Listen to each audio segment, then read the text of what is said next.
আসসামাউ জায়েজুন লিআহলিহি সমস্ত কিতাবের মধ্যে লেখা আছে আর যারা আহাল সেমার তাদের জন্য কি আছে জায়েজ আছে।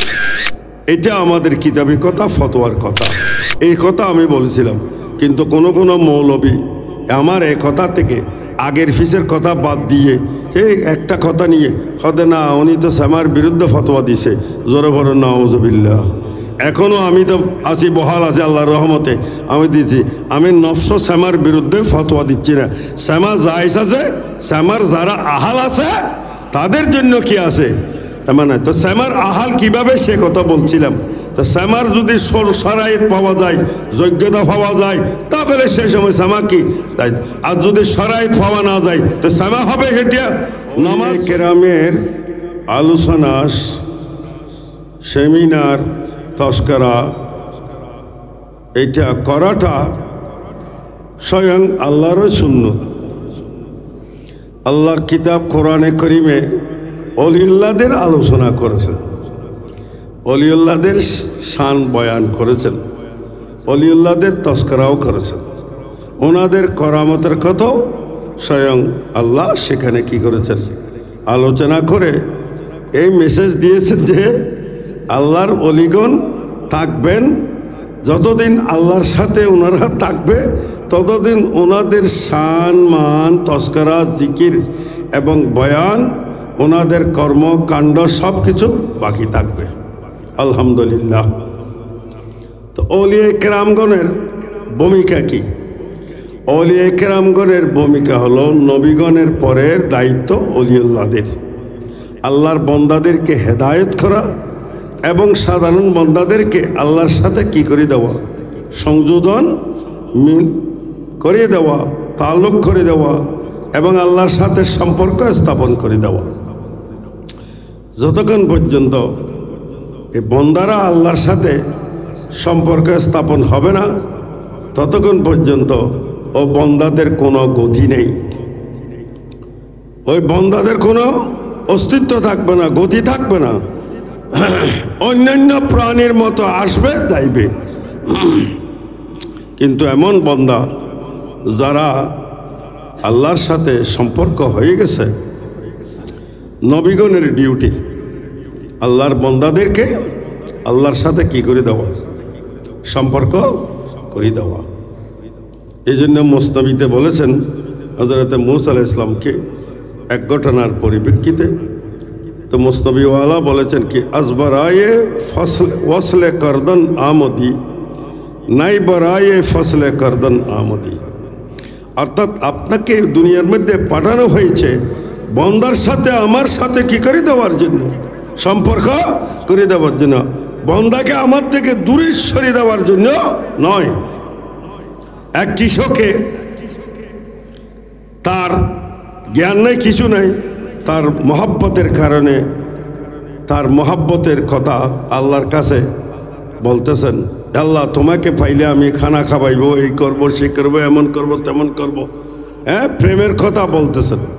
হযরত মূসা আলাইহিস সালাম যাচ্ছিলেন, তখন মূসা আলাইহিস সালাম তাকে একটা ধমক দিলেন, হয়তো কি বলতেছ আল্লাহর শানে এগুলো।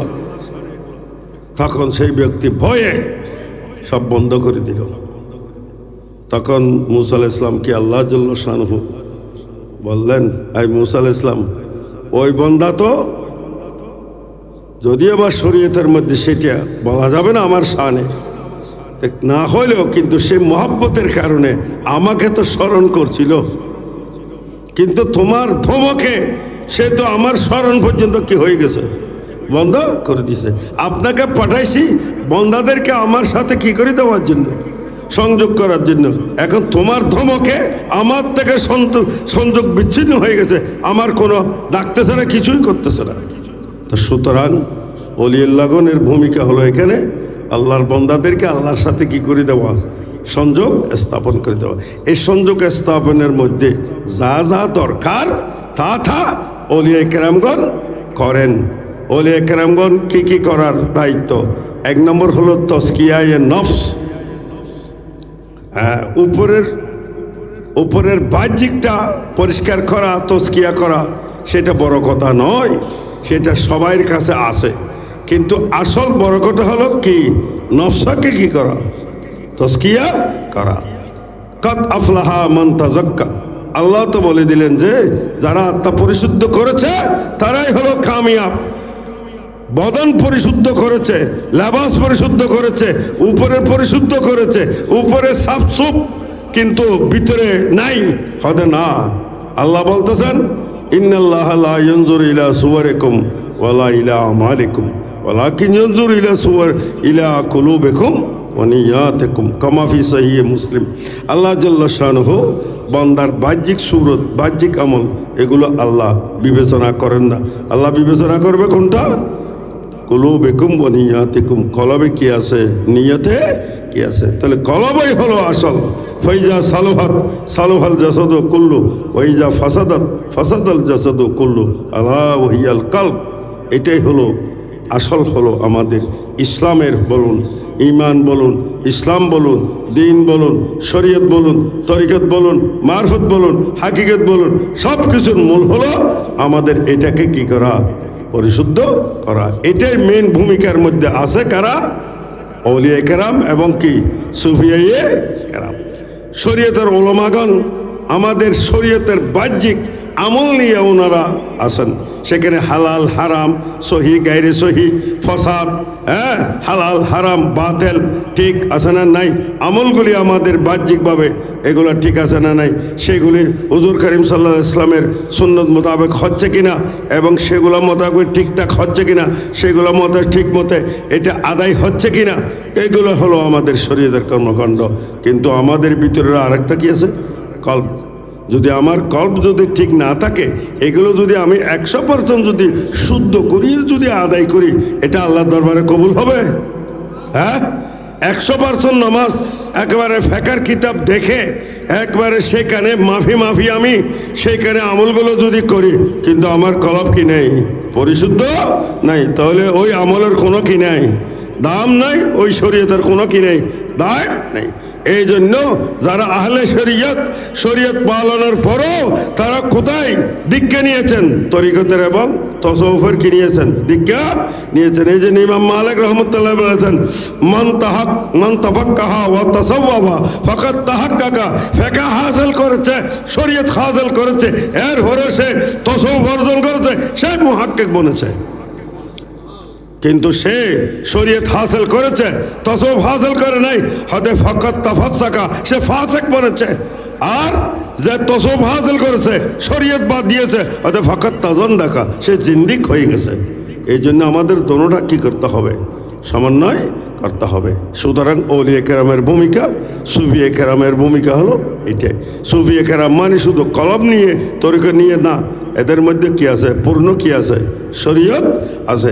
এদের কোনো কর্মকাণ্ড শরীয়তের বাইরে নয়। শরীয়তের কি নয়? বাইরে নয়। শরীয়তের বাইরে গেলে এটা সুফি হইতে পারবে না। সব শরীয়তের উপর আছে। কিন্তু দেখা যাচ্ছে কিছু কিছু সুফি দরবেশ আউলিয়াল্লাহদের তাদের কার্যক্রম বাহ্যিকভাবে শরীয়ত বিরোধী দেখা যাচ্ছে। কিছু কার্যক্রম, তোরা সুফি কিন্তু কার্যক্রম এরা শরীয়তের বাইরে দেখা যাচ্ছে। কিন্তু সেই সময় কোনো মন্তব্য করা যাবে না, অপেক্ষা করতে হবে। এই যে সমস্ত কর্মকাণ্ডগুলো হচ্ছে, এগুলোর ফলাফল কি? যেমন নাকি কোরআন শরীফে মুসা আলাইহিস সালামের ঘটনা আল্লাহ নকল করেছেন। মুসা আলাইহিস সালামের সাথে আর হিজর আলাইহিস সালামের সাথে সেই ঘটনাটা কিছু কর্মকাণ্ড দেখাইলেন হযরত হিজর আলাইহিস সালাম। বাহ্যিকভাবে সেগুলো দেখা যাইতেছে কি একেবারে কি শরীয়তের কি বিপরীত। তারা নৌকা করে পার করাই দিল, পয়সাও নিল না, নৌকাটা ফটো করে দিল। উপকারের লাঠের বাড়ি হলো। এটা আপনি কি করলেন? আরেকজন ছেলেকে একেবারে মোটকাইয়া হত্যা করলেন। আরেকজন লোক মেহমানদারি করে নাই, তাদের দাবাল ঠিক করে সবগুলো সংগ্রহ করলাম। তো এগুলো মুসা আলাইহিস সালাম বারবার এতরাজ করতে লাগলেন, হয়তো এগুলোর মধ্যে আমার সাথে থাকতে গেলে কি লাগিবে? সবার লাগিবে। কি লাগিবে? তারপর এনে দেখা মাত্র ওরে শরীয়তের মন্তব্য করে এনে ফতোয়া দেওয়ার চেষ্টা করবে না, অপেক্ষা করবে। এই জন্য সুফি দরবেশ ইত্যাদি এগুলোর থেকে যদি এই ধরনের কোনো কর্মকাণ্ড সাদের হয় তাহলে সেখানে ফতোয়া জারি করবে না, অপেক্ষা করতে হবে। ফলাফল কি আসে নাই অপেক্ষা হবে। উপরে দেখা যাচ্ছে বেসরা, আবার কিছুক্ষণ পরে ভাঙ্গি যখন দিবে তখন হবে বাসরা। অপেক্ষা করতে হবে আমাদেরকে। এই জন্য সেগুলো তখন মুসা আলাইহিস সালামকে হিজর আলাইহিস সালাম সবগুলোর ঘটনা ভাঙ্গে দিলেন, দেখা গেলেন যে সবগুলোকে শরীয়ত বিরোধী নয়, সেটা হলো সবগুলো কি বাসরা। তাহলে সুতরাং সুফিরা শরীয়তের বাইরে যাইতে পারে না, শরীয়তই হলো আসল। তা আমাদের এখানে দেখা যাইতেছে অনেককে সুফিদের উপর, ওলিদের উপর, দরবেশদের উপর, পীরদের উপর, দরবারের উপর বিভিন্ন রকমের কী করে এতরাজ শুরু করে। তো সুতরাং আমরা সেই এতরাজের থেকে বাঁচিবার জন্য আমাদেরকে কী করতে হবে, চেষ্টা করতে হবে, আমাদের মধ্যে সংশোধনী আসতে হবে। সুতরাং এগুলো নুরি বাবার সম্পর্কে আমরা আমাদের ছাত্র জীবনেও দেখছি। নুরি বাবা রহমতুল্লাহ আলাইকে উনি বহুত বড় মুনাজের ছিলেন। যেখানে যেতেন এখানে কিতাবের পাহাড় নিয়ে যাইতেন এবং মোনাজারা করতেন। এবং ওনার এই মোনাজারার মধ্যে কোনো বাতেলের মৌলবী বা আলেমেরা ওনার সামনে টিকে থাকতে পারে নাই, ওনার এলেমের সামনে। তো আমি আর বারবার কয়েকবারও বলছি, এবারও বলতেছি, এই সমস্ত দরবারের মধ্যে এলমকে প্রাধান্য দিতে হবে, শরীয়তের এলমকে, আলেমদেরকে প্রাধান্য দিতে হবে, এলমের চর্চা রাখতে হবে, শরীয়তের চর্চা রাখতে হবে, কিতাবের চর্চা থাকতে হবে, না হলে তো দরবার টিকে রাখা সম্ভব নয়। এই জন্য তো বাতিল ফেরকারা সুযোগ পাচ্ছে এই ধরনের কিছু কর্মকাণ্ড দেখে, ওদের সুফি মানে বন্ডামি, এই অলির দরবার, ওর দরবার মানে বন্ডামির জায়গা, এই সমস্ত এগুলো কাজ। সুতরাং তাদেরকে যেন আমরা সুযোগ না দিই। তো দেখা যাইতেছে সেই সেখান থেকে শুরু থেকে নুরি বাবার দরবার, আহলা দরবার, এই সেটা একদিকে দরবার তরিকতের, আরেক দিয়ে হলো শরীয়তের মরকজ। শরীয়তের মরকজ কিভাবে? উনি বড় বড় মাপের আলেম ছিলেন, কিতাবের চর্চা ছিলেন, শরীয়তের চর্চা ছিলেন, এলমের চর্চা ছিল। এই চর্চার ধারাবাহিকতায় বর্তমানও ওনার আওলাদের মধ্যে, বিশেষ করে আমাদের আজিজ জনাব শরফুদ্দিন সম্রাটের মধ্যে আমি দেখতেছি এই দরবার থেকে সেই এলমের ইনশাল্লাহ তাআলা কিয়ামত পর্যন্ত সেটা চর্চা থাকবে। আরও অন্যান্য দরবারের প্রতি আমি অনুরোধ জানাব, আপনারা আপনাদের দরবারের মধ্যে এলমের চর্চাটা রাখেন, শরীয়তের চর্চা রাখেন, এলমের চর্চা, শরীয়তের চর্চা, এগুলো আপনাদের দরবারের মধ্যে চালু রাখেন। তাহলে কোনো বাতিল ফেরকা আর এগুলো কি করা, আঙ্গুল তুলে কথা বলার সুযোগ পাইবে না। আমাদের ঠিক থাকতে হবে। তারপরে আমরাও দেখতেছি সেই অন্যান্য, আমরা ছাত্র জীবনেও দেখতেছি বিভিন্ন দরবারের, সেই সময় দরবারের মধ্যে বড় বড় আলেমগণ ছিলেন। আমির বান্নার দরবার শরীফের মধ্যে আমাদের বাড়ির পাশে আমাদের যোগাযোগ ছিল। সে হযরত আমিরুল আউলিয়ার কয়েকজন সাহেবজাদা বহুত বড় বড় আলেম ছিলেন। মৌলানা হাবিবুর রহমান সাহেব ছিলেন আলেম। তারপর মৌলানা, সর্বশেষ মৌলানা হারুন সাহেব, উনি বহুত বড় মাফের আলেম ছিলেন এবং সদরুল্লাহ ফাজেল সৈয়দ নঈমুদ্দিন মুরাদাবাদী রহমতুল্লাহ আলাইহির শাগিরিদ ছিলেন। মুরাদাবাদ গিয়ে তিনি লেখাপড়া করে সেখানে বড় আলেম হয়ে আসছেন। তো ওনারা সেই সময় সেগুলো করছেন, আমরাও দেখছি। তো বর্তমানের দরবারেরা ওনারা যেন ওনাদের আওলাদদেরকে এই এলমমুখী করেন এবং কিতাবমুখী করেন, লেখাপড়ামুখী করেন, না হলে দরবার টিকানো কি হবে না, সম্ভব হবে না। এলম দিয়ে দরবার টিকবে না। দরবার টিকবে কি দিয়া? এলম দিয়া। আর কি দিয়া? মারফত দিয়া। দোনোটা অর্জন করতে হবে। তো যাই হোক, আমি আর তর্ক করবো না। আমাকে একটা কথা বলার জন্য শরফুদ্দিন সাহেব বলেছেন, বর্তমানে সুফিদের, অলিউল্লাহদের ভূমিকা মানহাজ কি ফতোয়া প্রদানের জন্য। এখন তো ফতোয়া বর্তমানে সরাসরি হয়ে গেছে। ফতোয়া দেওয়ার জন্য 40টা এলম লাগবে। আদাবুল মুফতি কিতাবের মধ্যে লেখছেন মুফতি আমিমুল এহসান মুজাদ্দিদি, তিনি কিভাবে ফতোয়া, মুফতি ফতোয়া দিবে সে কিতাবের মধ্যে লেখছেন কমপক্ষে 40টি এলম তার কাছে কি থাকতে হবে, থাকতে হবে। সেই আমরাও ছেলেদেরকে শিক্ষা দিতেছি।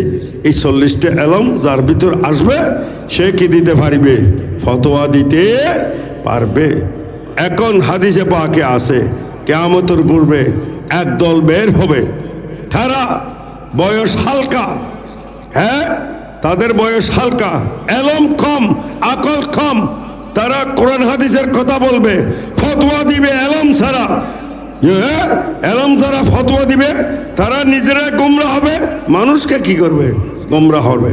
এখন বর্তমানে সেই হাদিসের বাস্তবতা আমরা দেখতেছি। এখন মার্কেটে বাজারে এমনভাবে ফতোয়া দিতেছে, এদের কোনো ফতোয়ার এলম নাই, শরীয়তের এলম নাই, কোরআন হাদিসের এলম নাই, নাহু সরফের এলম নাই, কিছুই নাই। এরা বাস মিডিয়ার মধ্যে, সোশ্যাল মিডিয়ার মধ্যে, ফেসবুকের মধ্যে বিভিন্ন রকমের কি জারি করে দিয়েছে, ফতোয়া জারি করে দিয়েছে। এই জন্য হাদিস শরীফের মধ্যে আছে কি লান আসমানের মন আফতা বেগাইরে এলমিন, মন আফতা বেগাইরে এলমিন, এলম ছাড়া যে ফতোয়া দেয় লানাতহু মালাইকাতুস সামাওয়াতি ওয়াল আরদ, আসমান জমিনের ফেরেশতারা তাকে লানত দিতে থাকে। এই সুতরাং এই বেএলম মুফতি এবং মোল্লাদের থেকে আমাদেরকে কি থাকতে হবে? সজাগ থাকতে হবে। আর আমরা এখন হয়ে গেছি বেআলম মোল্লাদেরকে নিয়ে আমরা নাচানাচি করি, উৎসাহ করি, এই করি সে করি। খবরদার, হুঁশিয়ার, এই সমস্ত এদেরকে কি দিবেন না, সব দিবেন না। কেন? কিয়ামতের আলামত। কিয়ামতের আলামত কি? ইজা উসিদাল আমরু ইলা গায়রে আহলিহি, যদি যার যে দায়িত্ব, হ্যাঁ অনুপযুক্ত মানুষের কাছে যদি দায়িত্বটা দেওয়া হয়, তাহলে ফান্তাজির সাআত, তাহলে কিয়ামতের অপেক্ষা করো। কিয়ামত মানে এখানে ফসাদ, অর্থাৎ যার এই দায়িত্বের উপযোগী নয়, অনুপযুক্ত ব্যক্তিকে কাছে যদি দায়িত্ব দেওয়া হয়, সে যদি দায়িত্বভার নেয়, সে যদি এগুলো করে, তাহলে ফিতনা অবশ্যই হবে। আজ ফতোয়া দেওয়ার দায়িত্ব যারা আছে তাদেরকে বাদ দিয়ে অনুপযুক্ত মোল্লাদের হাতে এই ফতোয়া যখন তারা দিতে শুরু করে দিয়েছে, তখন সমাজের মধ্যে, আমাদের মধ্যে বিভিন্ন রকমের কি হইতেছে? ফিতনা জারি হইতেছে। বিভিন্ন দরবার নিয়ে উক্তি করতেছে, এই নিয়ে উক্তি করতেছে, যেখানে বড় বড় আকাবের উলামাগণ হ্যাঁ এই সমস্ত কথাগুলি নিয়ে কথা বলেননি। আজকে এই সুনি ফুটি মৌলবীরা মুফতি নাম দিয়ে এরা বিভিন্ন রকমের কথা লিখতেছে সোশ্যাল মিডিয়ার মধ্যে। আর তারা ইউটিউবের থেকে ভিউজ বাড়াইয়া, হারণ যা দেখবে ভিউজ বাড়তেছে, ভিউজ বাড়াইয়া পয়সা কামাইতেছে, আজে বাজে কথা লেখে, জোরহর নাউজুবিল্লাহ। সুতরাং এই লোকের থেকে আমাদেরকে কি থাকতে হবে? হুঁশিয়ার থাকতে হবে।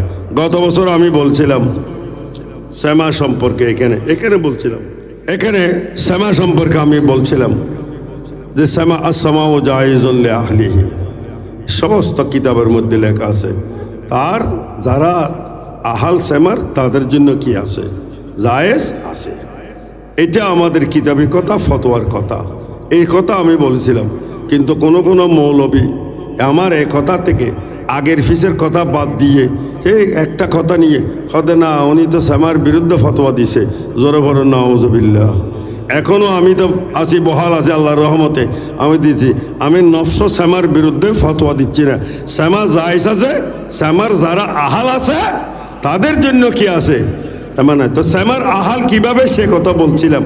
তো শ্যামার যদি শরাইত পাওয়া যায়, যোগ্যতা পাওয়া যায়, তাহলে সে সময় শ্যামা কি তাই। আর যদি শরাইত পাওয়া না যায় তো শ্যামা হবে সেটা নামাজ সহি হবে। নামাজের শরাইত পাওয়া গেলে আর নামাজের শরাইত বাদ দিয়ে যদি আল্লাহু আকবার করি আমি নামাজ পড়ি, নামাজ হবে? এটা কি নামাজ বলা যাবে? বলা যাবে না। এই জন্য সেগুলো তো, সুতরাং সেগুলোকে হুঁশিয়ার থাকতে হবে। আর বর্তমান ফিতনার জমানা, এই ফিতনা জমানার মধ্যে আমাদেরকে সবাইকে সজাগ থাকতে হবে। এই অলিউল্লাহদের আশ্রয়ের মধ্যে আমাদেরকে থাকতে হবে। অলিউল্লাহদের জিকিরের মধ্যে আমাদের থাকতে হবে। জিকিরুস সালেহিনা কাফারাতুন, হাদিস শরীফে আছে। অলিউল্লাহদের তস্করা করা, সেমিনার করা, এটা হলো আমাদের সবার জন্য গুনাহ মাফ হবে, আমাদের অপরাধ মাফ হবে, আমাদের সংশোধন হবে। সুতরাং আমরা যদি নিজেদের সংশোধন করতে চাই, অলিউল্লাহদের এই ধরনের মজলিস করে, সেমিনার করে করে আলোচনা করে ওনাদের হালতগুলি বয়ান করে আমাদের নিজেদেরকে কফারা করে এবং আমরা নিজেদেরকে সংশোধন করে আমরা যেন আল্লাহর ওলির পথে আল্লাহর ওলির দামনের মধ্যে যেন আমরা থাকতে পারি। আল্লাহ যেন সবাই আমাকে সুযোগ দান করুন। নূরি বাবার ফয়ুজাত আমাদেরকে নসিব করুন, আমিন। ও আখিরু দাওয়ানা আনিল হামদুলিল্লাহি রাব্বিল আলামিন। আসসালামু আলাইকুম ওয়া রাহমাতুল্লাহি ওয়া বারাকাতুহু।